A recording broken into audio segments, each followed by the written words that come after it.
Bulletin की शुरुआत करेंगे बड़ी खबर के साथ। बिल्डर एसएनजी ग्रुप से जुड़ी ये बड़ी खबर आपको दे दें। एसएनजी ग्रुप के डायरेक्टर सत्यनारायण गुप्ता की मुश्किलें बढ़ती हुई नजर आ रही हैं। सत्यनारायण गुप्ता पर 84 केस दर्ज हैं। थाना प्रभारी को निगरानी के निर्देश दिए गए हैं। ये बड़ी खबर जयपुर से। बिल्डर एसएनजी ग्रुप के डायरेक्टर सत्यनारायण गुप्ता की मुश्किलें इस रूप में बढ़ रही है कि पुलिस ने विद्याधर नगर थाने में सत्यनारायण गुप्ता की हिस्ट्री शीट खोल कर रख दी और इसमें खुलासे ये हुए हैं कि सत्यनारायण गुप्ता पर धोखाधड़ी और अन्य गंभीर आरोपों से जुड़े कुल 84 मामले अलग अलग थानों में दर्ज हैं। हिस्ट्री शीट खोलने के बाद डीसीपी ने विद्याधर नगर एसएचओ को गुप्ता की निगरानी करने के आदेश दिए हैं। आरोपी विद्याधर नगर के जेम्स कॉलोनी में रहता है। SNG real estate private limited का डायरेक्टर है। आरोपी के खिलाफ विद्याधर नगर, अशोकनगर, भट्टा बस्ती, कोतवाली, माड़क चौक, सिंधी कैंप, बनी पार्क, करधनी, बजाज नगर, सेज, चित्रकूट, भांकरोटा, हरमाड़ा, कालवाड़, विश्वकर्मा, मुरलीपुरा समेत 54 केस दर्ज है। गुप्ता पहले भी कई मामलों में गिरफ्तार हो चुका है।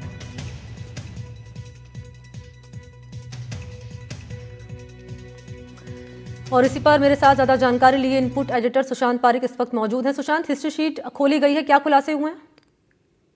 देखिए, किसी भी व्यक्ति के खिलाफ जब मुकदमे एक के बाद एक दर्ज हों तो उसे आदतन अपराधी की श्रेणी में माना जाता है। लेकिन ये कोई सामान्य व्यक्ति नहीं है। ये जयपुर के फेमस बिल्डर हैं। बहुत सारे प्रोजेक्ट इन्होंने बनाए हैं इनके ग्रुप ने, और इनके खिलाफ ये कहा जा रहा है कि बहुत सारे फ्रॉड के, आर्थिक अपराधों के मुकदमे दर्ज हैं। प्लॉट बेचने के नाम पर, जमीनों के खरीद फरोख्त के नाम पर, और शहर के अलग अलग थानों में मुकदमे दर्ज हैं। 82 मुकदमे इनके खिलाफ हैं। तो ऐसे में अब जयपुर पुलिस ने इनकी हिस्ट्री शीट खोल दी है, यानी इन्हें आदतन अपराधी घोषित कर दिया है, और पुलिस अब उसी के हिसाब से इनकी इन्वेस्टिगेशन करेगी। पहले भी इनके खिलाफ मुकदमे दर्ज हुए तो सीबीआई में भी मामला गया था। लेकिन ये अपने आप में बहुत चौंकाने वाली बात कि एक जो जयपुर का बड़ा नाम, जो प्रॉपर्टी के क्षेत्र में बड़ा नाम था, उसने इस तरीके से लोगों को ठगा है, इस तरीके से लोगों को अपना शिकार बनाया है कि 82 शिकायतें उसके खिलाफ दर्ज हो गई हैं। तो जयपुर पुलिस अब इसी आधार पर इनके खिलाफ पड़ताल कर रही है। ठीक है, शुक्रिया आपको सुशांत पारिक तमाम जानकारी देने के लिए। और अगली खबर हनुमानगढ़ से है। पहलगांव हमले के बाद पुलिस प्रशासन अलर्ट है। टाउन क्षेत्र में पुलिस ने फ्लैग मार्च निकाला है कानून व्यवस्था और सुरक्षा समीक्षा को लेकर। पुलिस उपाधीक्षक के नेतृत्व में ये फ्लैग मार्च निकाला गया है। और ये तस्वीर उस वक्त की जब फ्लैग मार्च पुलिस की ओर से निकाला गया। सुरक्षा को लेकर ये फ्लैग मार्च निकाला गया है पुलिस उपाधीक्षक के नेतृत्व में। एसएचओ टाउन समेत पूरे स्टाफ शामिल हुआ इस फ्लैग मार्च में। पहलगांव में जो आतंकी हमला हुआ था, इस घटना की गंभीरता को देखते हुए केंद्र सरकार और राज्य सरकार के द्वारा टाइम पे गाइडलाइन भेजी जा रही है। उसी के अकॉर्डिंग श्रीमान एसपी साहब के निर्देशानुसार आज पुलिस थाना टाउन में फ्लैग मार्च किया जाएगा, जिसमें आरएसी के जवान, पुलिस महिला थाना और जंक्शन और पुलिस थाना जो टाउन है उसके जवान सम्मिलित है। तो पर्टिकुलर कुछ जो पॉइंट्स है जहाँ पे भीड़ भाड़ वाला एरिया है या सेंसिटिव पॉइंट है, वहां पे फ्लैग मार्च किया जाएगा। इसके अलावा जो प्रमुख सिटी के अंदर जो होटल, रेस्टोरेंट और सराय वगैरह है, वहां पे भी प्रॉपर चेकिंग की जा रही है जवानों के द्वारा। और इसके अलावा जो भी जैसे मकान किराए पे दे रखे हैं तो उन किराएदारों की भी वेरिफिकेशन किया जा रहा है। तो फ्लैग मार्च निकाला गया। कानून व्यवस्था और सुरक्षा समीक्षा को लेकर ये फ्लैग मार्च पुलिस की टीम की ओर से निकाला गया। पुलिस उपाधीक्षक के नेतृत्व में जो पहलगाम हमला सामने आया था, आतंकवादी हमला जिसको अंजाम दिया गया था, वारदात को अंजाम दिया गया, उसके बाद क्योंकि हर राज्य की पुलिस टीम अलर्ट मोड पर है और सुरक्षा को लेकर गाइडलाइंस भी जारी की गई हैं और इसी के चलते सुरक्षा को काफ़ी कड़ी कर दिया गया है। हर गतिविधि पर मॉनिटरिंग की जा रही है, निगरानी रखी जा रही है, चाहे वो सोशल मीडिया हो और तमाम जो प्लान है वो तैयार किए जा रहे हैं। और इसी सिलसिले में आपको जानकारी दें कि यहाँ फ्लैग मार्च निकाला गया सुरक्षा समीक्षा को लेकर, कानून व्यवस्था को लेकर। ज़्यादा जानकारी के साथ मनीष इस वक्त मेरे साथ जुड़ चुके हैं। मनीष जी, ये जो पहलगाम आतंकी हमला हुआ है उसके बाद में लगातार जिस तरह से सरकार और प्रशासन लगातार मॉनिटरिंग करके दिशा निर्देश जारी कर रहा है, उसके एवज में न सिर्फ पीएलजी मीटिंग आयोजित की जा रही है बल्कि पुलिस प्रशासन भी अपनी तरफ से पूरी तरह से सजग नजर आ रहा है। इसी के तहत हनुमानगढ़ जो सिटी मीनाक्षी चौधरी है उनके नेतृत्व में टाउन थाने के क्षेत्र के अंदर ये फ्लैग मार्च आयोजित किया गया है, जिसके तहत न सिर्फ लोगों को एक मैसेज दिया गया है कि सुरक्षा संबंधी निगरानी और कानून व्यवस्था को लेकर इस फ्लैग मार्च का आयोजन किया गया है। और सीओ सिटी मीनाक्षी का कहना है कि जो ऊपर से जो निर्देश प्राप्त हो रहे हैं और उसी को अलर्ट को लेकर न सिर्फ होटलों की चेकिंग की जा रही है, सुरक्षा व्यवस्था माकूल देखी जा रही है, बल्कि इसके साथ साथ जो आम लोग हैं, जो किराएदार भी किसी के अगर रह रहे हैं तो उनकी भी वेरिफिकेशन के संबंध में उनसे अपील की जा रही है। इसके साथ साथ जो सोशल मीडिया है उसके ऊपर भी पुलिस लगातार निगरानी कर रही है, ताकि किसी भी तरह के कोई जो सामाजिक सौहार्द जो है बिगाड़ने वाली ऐसी जो कोई पोस्ट है या कोई देश की सुरक्षा संबंधी अगर कोई गाइडलाइंस की अवहेलना करने वाली अगर कोई पोस्ट है तो पुलिस उसके खिलाफ भी कार्रवाई मजबूती और कड़ी से करेगी। जी ठीक है, शुक्रिया आपका मनीष शर्मा तमाम जानकारी के लिए। और अगली खबर है झुंझुनू के मंडरेला से। केटीए पावर बायोमास प्लांट में आगजनी की घटना सामने आई है। जिले भर की दमकल की टीम आग बुझाने में जुटी हुई है। कई घंटों से आग लगी हुई है जिस पर काबू पाने का प्रयास किया जा रहा है। प्लांट में पराली के ढेर में ये आग लगी। पराली से प्लांट में होता है ऊर्जा उत्पादन।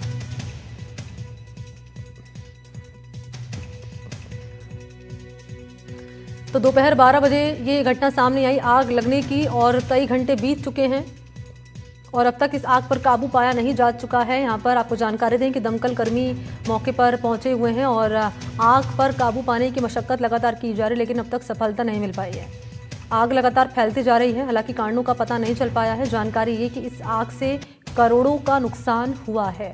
हालांकि जनहानि की खबर सामने नहीं आई है, लेकिन बड़ी बात यह है कि इस मामले में प्लांट प्रबंधन की लापरवाही सामने आई है। प्लांट में लगभग दोपहर 12 बजे आग लगी। झुंझुनू नगर परिषद की फायर ब्रिगेड को करीब 1 घंटे बाद सूचना दी गई। पहले लोगों ने फैक्ट्री के अंदर लगे फायर फाइटिंग सिस्टम से आग बुझाने का प्रयास किया। जब उन्हें लगा कि आग नहीं बुझ पाएगी, उसके बाद सर्विस कंट्रोल झुंझुनू को सूचित किया गया।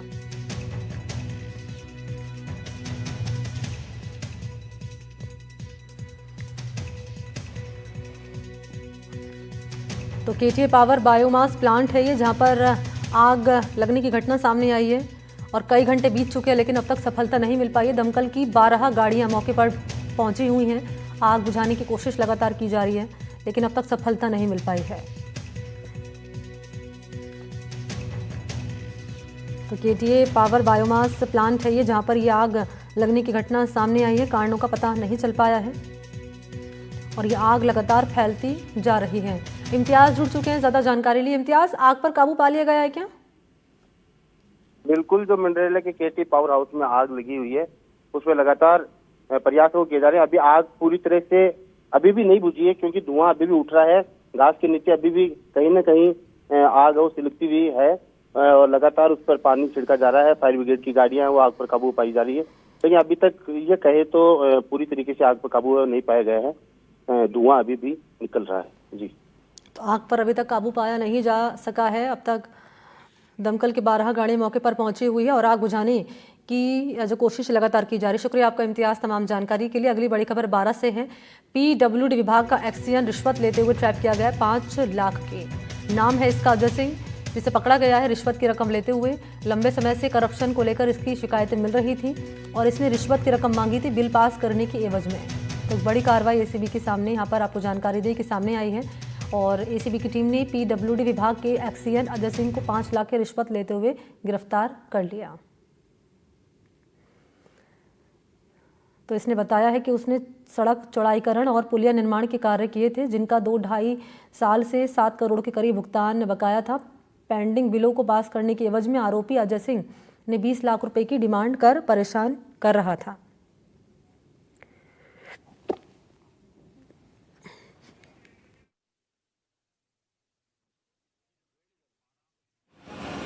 PWD 12 के क्षेत्र में उसके द्वारा जो कार्य करवाए गए हैं उसकी एवज में जो बिल पास होने हैं, लगभग 5-6 करोड़ रुपए के बिल हैं, उनको पास करवाने की एवज में संबंधित जो एक्सीएन है वो उनके द्वारा करीब 20-21 लाख रुपए रिश्वत के रूप में डिमांड की जा रही है। आरोपी जब परिवादी से 5 लाख रुपए ले रहा था, उस वक्त एसीबी कोटा इंटेलिजेंस की टीम ने और जो हमारे TLO हैं ताराचंद जी डिप्टी साहब और उनकी टीम के द्वारा उसको रंगे हाथों गिरफ्तार किया गया। आरोपी का मकान कोटा शहर में है, तो वहाँ पर 2 टीम हैं, उनके द्वारा उस मकान की हाउस सर्च विधिवत रूप से की जा रही है।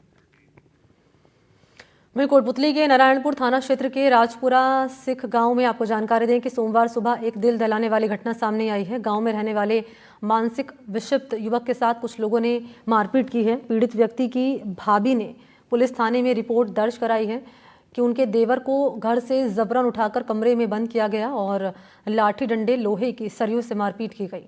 मारपीट के दौरान युवक को गंभीर चोट आई है। डॉक्टर ने युवक को 5 से 6 टाके भी लगाए हैं। फिलहाल युवक की हालत नाजुक बताई जा रही है। शिकायत पर पुलिस ने संबंधित धाराओं में मामला दर्ज कर आरोपियों की तलाश शुरू कर दी है।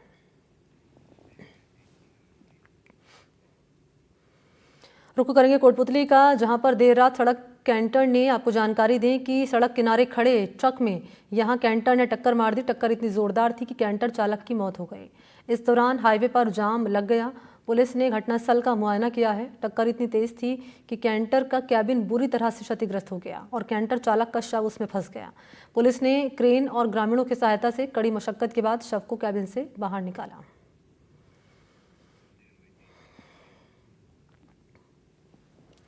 वहीं कोटा के बोरखेड़ा इलाके के सोशल मीडिया ग्रुप पर कमेंट करने के विवाद में 2 गुटों में झगड़ा यहां हो गया है। दोनों गुटों के युवकों ने बीच सड़क पर एक दूसरे पर लाठी, सरिये और चाकू से हमला किया। हमले में एक पक्ष के 3 तो दूसरे पक्ष के 2 युवक घायल हो गए। मामला है बजरंग नगर के अटवाल नगर गुरुद्वारे के पास का। जानकारी ये कि सोशल मीडिया ग्रुप पर कमेंट करने को लेकर 2 गुट आमने सामने हुए और इस दौरान हुआ ये कि 5 से 6 युवक इसके यहाँ पर घायल हुए हैं इस घटना में और पुलिस अब आगे की कार्रवाई इस मामले में कर रही है।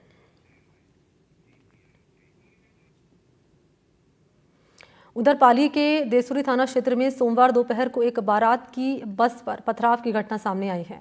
पथराव में बस ड्राइवर, कंडक्टर और एक बाराती घायल हो गए।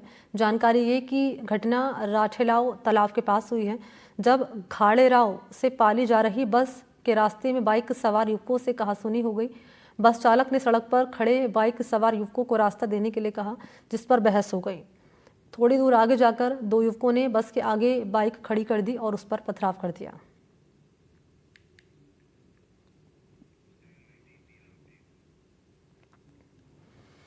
श्रीगंगानगर में रसद विभाग की टीम ने मुकलावा पुलिस के साथ संयुक्त रूप से छापेमारी करते हुए अवैध रूप से संचालित एक पेट्रोल पंप से 5,288 लीटर अवैध डीजल जब्त किया है।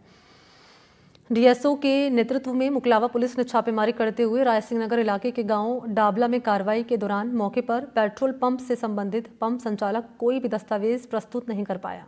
इस पर बड़ी मात्रा में अवैध डीजल का भंडारण होने पर रसद विभाग की टीम ने भंडारण किए हुए डीजल को जब्त कर सैंपल लिए हैं। सैंपल की रिपोर्ट आने के बाद आगे की कार्रवाई होगी। जिला रसद अधिकारी कविता सिहाग के नेतृत्व में पुलिस टीम ने छापेमारी करते हुए उक्त पंप से डीजल बरामद किया है, जिसके बाद रसद विभाग की टीम ने उक्त डीजल को उसी पंप संचालक को सुपुर्द कर दिया। अब सैंपल की रिपोर्ट आने के बाद रसद विभाग की टीम कार्रवाई करेगी। इस दौरान पूरी कार्रवाई के अंदर मुकलावा थानाधिकारी संपत दायल व डीएसओ कविता सिहाग सहित अन्य अधिकारी मौजूद रहे। तो इन दिनों भीषण गर्मी के चलते राजस्थान सरकार के आदेशों की पालना में स्थानीय निकायों ने पीने के पानी की व्यवस्था तो कर दी है, लेकिन पुराने जल स्रोत के रखरखाव पर निकायों का ध्यान नहीं है। राजसमंद मुख्यालय के प्रमुख राणा राजसिंह जल चक्की चौराहे पर सालों पुराना हैंडपंप है। यह हैंडपंप आसपास रहने वाले लोगों की लाइफलाइन है, लेकिन पिछले कुछ समय से इस हैंडपंप के पानी में डीजल आने की शिकायत मिलने लगी। इसके चलते स्थानीय लोगों ने हैंडपंप पर एक सूचना लगा दी। इस संबंध में कई बार नगर परिषद और जलदाय विभाग को शिकायत देने के बाद भी कोई कार्रवाई नहीं हुई। राजसमंद जिला मुख्यालय का यह प्रमुख चौराहा है, जिसे राणा राज सिंह चौराहा जलचक्की के नाम से जाना जाता है। यह यहाँ की मुख्य छतरी है और ये शहर के में आने के बाद सबसे पहला चौराहा है, जहाँ ये दूसरी तरफ राणा राज सिंह की मूर्ति लगी हुई है और इसके ठीक पीछे आप देख सकते हैं एक हैंडपंप है। यह हैंडपंप गर्मी में लोगों के सदियों से बहुत प्यास बुझाता है। करीब 30 साल पुराना यह हैंडपंप है, लेकिन इसमें पानी की जगह यहाँ एक सूचना लगी हुई है जिसमें लिखा हुआ है खतरा, इसका पानी पीने योग्य नहीं है। हालांकि वर्षों से इससे आसपास के 4-5 मोहल्ले वाले लोग पानी पीते आए हैं और लगातार रोज पानी ले जाते आए हैं, लेकिन पिछले कुछ समय से इस पानी के अंदर डीजल की बदबू आती है, जिसके कारण ये पानी पीने योग्य नहीं है। और लोगों को पानी पीने की समस्या के लिए दूर तक जाना पड़ता है। कई बार इस संबंध में जलदाय विभाग और नगर परिषद को भी अवगत करा दिया गया, लेकिन विभाग के किसी अधिकारी ने इस पर कोई ध्यान नहीं दिया। क्या कारण है, ये पानी उपयोग में आने के लायक क्यों नहीं है? डीजल और पेट्रोल की बदबू आ रही है। हम कई बार शिकायत कर चुके हैं जलदाय विभाग से, तो उन्होंने इसको ताला लगा दिया। इसका ये जो हेडपंप है यही उखाड़ के 6 महीने तक बंद कर दिया था, क्लोज कर दिया था हेडपंप को। यानी कि आमजन की शिकायत के बाद विभाग ने हैंडपंप का मरम्मत कराने की बजाय इसे पूरी तरह से बंद कर दिया और हाल ही में चालू हुआ है। ये कितने हाँ, ये कई सालों से ये समस्या चली आ रही है, मगर इसका कोई निवारण अभी तक तो सामने आया ही नहीं। आज से नहीं है, कहीं हमने तो पानी पीना ही छोड़ दिया। अब हम तो क्या है कि अब नल का पानी पी रहे हैं। अब बाकी हमारे लिए तो बहुत बढ़िया सुविधा थी पहले, कितने समय से यहाँ पे मीठा पानी आ रहा था? ये बरसों पुराना हैंडपंप है। पहले तो हमारे बहुत मीठा पानी था यहाँ पे, मगर अब कम से कम 15 साल से तो इसमें डीजल ही आ रहा है। पानी में डीजल आने की शिकायत आम हो गई है। यहाँ कुछ सब्जी व्यापारी भी हैं जो लगातार। यहाँ कितनी महिलाएं पानी भरने आती हैं? कम से कम 5-10 महीने पहले लोग बाग आते थे पानी भरने, अब कोई नहीं आता है। इसका डीजल की खुशबू आती है, इस हिसाब से कोई नहीं आता है यहाँ पर। ऐसे में भीषण गर्मी में के चलते राज्य सरकार के आदेश से ये एक प्याऊ लगाई गई है जिसमें ठंडा पानी उपलब्ध है और आने जाने वाले लोगों को ठंडे पानी की सुविधा दी जा रही है।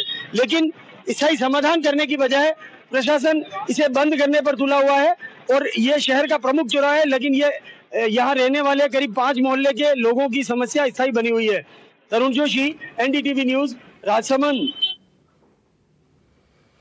और बड़ी खबर आप जान लीजिए, मेडिकल वीजा की आज डेडलाइन है। आज खत्म हो रहा है पाकिस्तानियों का मेडिकल वीजा। पाकिस्तानी नागरिकों को छोड़ना होगा देश। सरकार ने भारतीय नागरिकों को सलाह दी है कि पाकिस्तान की यात्रा से दूर रहें।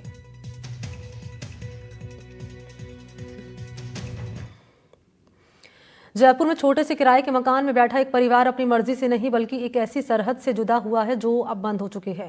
23 साल की शम्मू 1 साल पहले अपने परिवार के साथ पाकिस्तान से भारत आई थी, लेकिन पहलगाम आतंकी हमले, भारत पाकिस्तान के बीच बढ़ते तनाव और वीज़ा सेवाओं के निलंबन के बाद उसकी दुनिया बिखर चुकी है।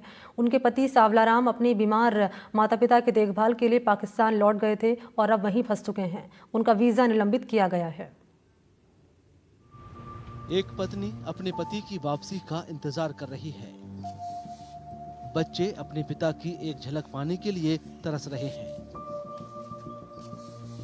जयपुर में छोटे से किराए के मकान में बैठा एक परिवार अपनी मर्जी से नहीं बल्कि एक ऐसी सरहद से जुड़ा हुआ है जो अब बंद हो चुकी है। 23 साल की शम्मू 1 साल पहले अपने परिवार के साथ पाकिस्तान से भारत आई थी, लेकिन पहलगाम आतंकी हमले, भारत पाकिस्तान के बीच बढ़ते तनाव और वीजा सेवाओं के निलंबन के बाद उसकी दुनिया बिखर गई है।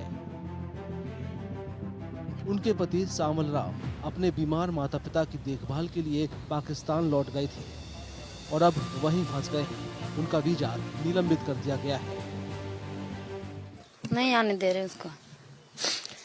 आपने कब आए थे पाकिस्तान से? साल हो गए। 1 साल। और आपके पास वीजा तो है, लेकिन वो वहाँ गई क्यों? इलाज क्या बीमारी? मम्मी पापा का इलाज? मम्मी पापा का इलाज कराने गए थे। अब वहाँ बॉर्डर पे क्या बोल रहे हो? नहीं जाने दे रही। कितने बच्चे हैं आपके यहाँ? 3। उनके भाई कृष्ण राम के मुताबिक सामल राम नूरी वीजा पर पाकिस्तान गए थे। नूरी वीजा ऐसा परमिट है जो भारत में लंबे वीजा धारकों को तत्काल जरूरतों के लिए अपने वतन जाने की इजाजत देता है। उनको 1 महीना हो गया है। 1 महीने का वीजा था। 28 तारीख को वापस था। पापा का इलाज करवाने गए थे, ठीक है। तो वो 28 तारीख को वापस आने लगे थे। वो जैसे भी हालात बदले इंडिया पाकिस्तान के, तो जैसे उन लोगों ने सुना भाई 48 घंटे का टाइम दिया गया है, वो वैसे बॉर्डर पे पहुंचे हैं। तो अब वो पाकिस्तान वाले कह रहे हैं कि आपका वीज़ा रद्द कर दिया गया है, तो इसलिए नहीं आने दे रहे। अब उनके छोटे छोटे बच्चे यहाँ पे हैं, मेरे माता पिता वहाँ पे हैं, हम यहाँ पे रह गए हैं। तो हमारी बस यही अपील है मोदी जी से कि जितना हो सके हमारी मदद करें, हेल्प करें, हमारे परिवार को यहाँ पे बुलाया जाए। कोई तय आय न होने के कारण कृष्ण राम रिक्शा चलाते हैं और अपने भाई के बच्चों की देखभाल करने में मसरूफ रहते हैं। वहीं सामल राम पाकिस्तान में फंसे हुए हैं। हम हिंदू हैं, हम 1 साल से रह रहे हैं यहाँ पे, वीज़े पे रह रहे हैं, हमारा सब वीज़ा है। वो नूरी वीज़े पे गए हुए हैं 3 लोग, तो वो वहाँ पे हैं, हम यहाँ पे रह गए हैं। उनके मेरे भैया के छोटे छोटे बच्चे हैं, वो यहाँ पे रहते हैं। अब वो वहाँ पे परेशान है, हम यहाँ पे परेशान हैं। छोटे छोटे बच्चे हैं इसके, ये यहाँ पे परेशान है। यहाँ क्या करते हैं आप लोग? हम मैं रिक्शा चलाता हूँ, वो मेरा जो भाई वहाँ पे फंस गया है, वो सिलाई का काम करता था। हम यहाँ पे किराए पे रह रहे हैं। हमारे पास अपना कोई मकान नहीं है, इतना हमारे पास ये भी नहीं है कि हम हेल्प कर पाएँ किसी के लिए या अपने घर का किराया रेंट दे पाएँ। तो हमारी यही अपील है कि हमारी मदद की जाए। ये परिवार धार्मिक उत्पीड़न से बचने के लिए पाकिस्तान से आया था और भारत में बतौर हिंदू शरणार्थी सम्मान की तलाश कर रहा है। चूंकि सीमाएं उनके परिवार को बांट रही हैं, इसलिए सरकार से उनकी दिली अपील है कि उन्हें वापस लाने और प्रियजनों को फिर से मिलाने में मदद करें।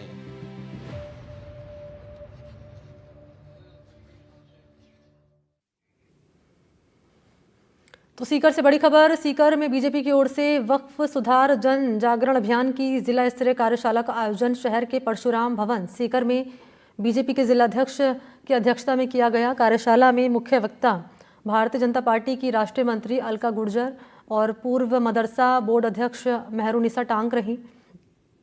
अलका गुर्जर ने वक्फ अधिनियम 2025 पर विस्तार से प्रकाश डालते हुए कार्यशाला में मौजूद बीजेपी कार्यकर्ताओं और जनसमूहों को सम्मानजनक और प्रभावशाली तरीके से संबोधित करते हुए वक्फ संपत्तियों में पारदर्शिता और गरीबों के अधिकारों की रक्षा हेतु उठाए गए इस ऐतिहासिक कदम की महत्ता के बारे में जानकारी दी। वक्फ बोर्ड में अभी जो इतनी धांधली चल रही थी उसमें हम मुसलमान बहुत खुश हैं, जो वास्तव में समझता है कि वक्फ का उपयोग कहाँ होना चाहिए। जब हम लोग सब समझाने के लिए उतरे हैं तो जो ये भ्रांतियाँ फैलाई गई हैं कि भाई वक्फ को मुसलमानों को नुकसान हो जाएगा मस्जिद से मदरसों पे, तो ऐसा कहीं कतई नहीं है। सिर्फ ये इसलिए है कि जो प्रॉपर्टीज़ हैं उनको लिस्टेड किया जाए और उनसे आने वाला अनुदान हमारे नीचे छोर तक बैठा हुआ मुसलमान है उसको प्रॉपर तरीके से मिले, और चाहे वो पेंशन के रूप में हो, चाहे वो आवास के रूप में हो, चाहे वो किसी भी तरह से हम उनको जो वाकई में दान की हुई चीज़ है वो दान के लिए ही उपयोगी हो, इसकी चेष्टा की गई है वक्फ बिल संशोधन में। वक्फ बोर्ड के नाम पर 2000 वैसे तो सबसे पुराना हमारा ये कानून है और मुस्लिम देशों में नहीं है लेकिन भारत में है, क्योंकि हम गंगा जमुनी संस्कृति को मानने वाले लोग हैं। लेकिन धीरे धीरे इसका इस तरह दुरुपयोग होने लगा कि 2013 के चुनाव के पहले ऐसी धाराएं जोड़ दी कि सरकारी संपत्ति से लेकर लुटियंस जोन तक की जो बेशकीमती ज़मीन थी वक्फ के नाम पर हत्या कर कुछ हुक्मरानों की जेबों में चली गई। 2025 का ये जो कानून है ये वक्फ को ताकत भी देता है और इस तरह की संपत्तियों को एक्वायर करने के लिए एक कानूनी प्रक्रिया पूरी बनाई गई। तो कोटा में सड़क हादसे में घायल बुजुर्ग के लिए एसडीआरएफ के जवान देवदूत बनकर सामने आए। एसडीआरएफ के जवान घायल बुजुर्ग को अपनी गाड़ी में ले जाकर अस्पताल तक पहुंचाया गया। अस्पताल पहुंचने तक बुजुर्ग को वो सीपीआर देते रहे, जिससे बुजुर्ग की धड़कनें चलती रही। अस्पताल पहुंचाने के बाद उनका उपचार किया गया और उनकी जान बच गई। मामला है कोटा ग्रामीण के खतौली क्षेत्र का, जहां लाखनी गांव के पास सुनसान सड़क पर एक बुजुर्ग घायल अवस्था में पड़ा हुआ था। शादी समारोह से लौट रहे एसडीआरएफ के जवानों की नज़र उन पर पड़ी तो उन्हें अस्पताल पहुंचाया गया।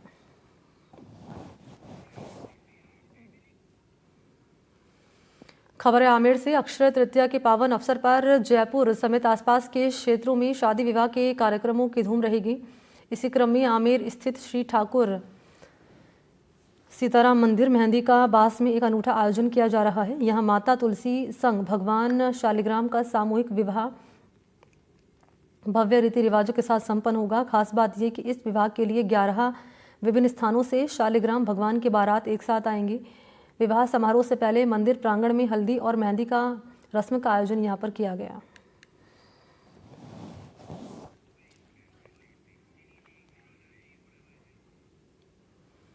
जयपुर से खबर है। उप मुख्यमंत्री Diya Kumari the young tank commander film के प्रीमियर में शामिल हुई है। ये डॉक्यूमेंट्री फिल्म 1971 के भारत पाकिस्तान युद्ध में अद्भुत पराक्रम दिखाने वाले सेकंड लेफ्टिनेंट अरुण खेत्रपाल की वीर गाथा पर आधारित है। मां भारती के वीर सपूत अरुण खेत्रपाल 1971 के भारत पाकिस्तान युद्ध में अद्भुत पराक्रम दिखाते हुए वीरगति को प्राप्त हुए थे।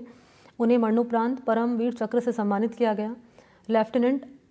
सेकंड लेफ्टिनेंट अरुण खेत्रपाल की वीर गाथा पर आधारित द यंग 10 कमांडर फिल्म उनके जीवन, व्यक्तित्व और कृतित्व पर प्रकाश डालती है।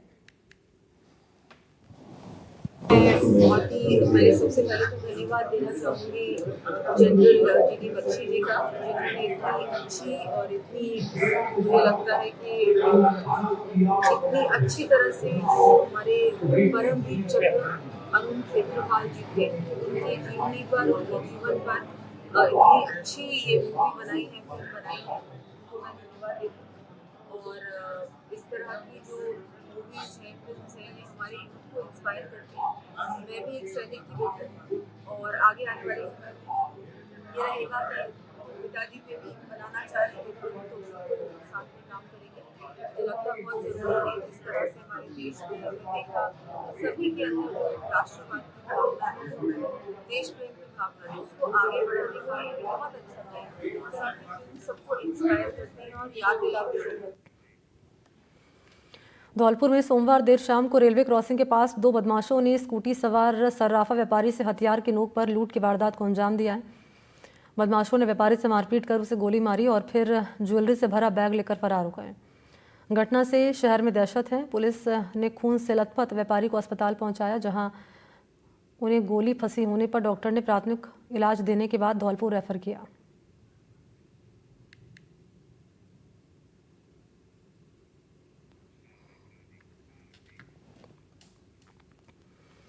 और इन्हीं तमाम खबरों के साथ बुलेटिन में फिलहाल इतना ही। आप देखते रहे एनडीटीवी राजस्थान।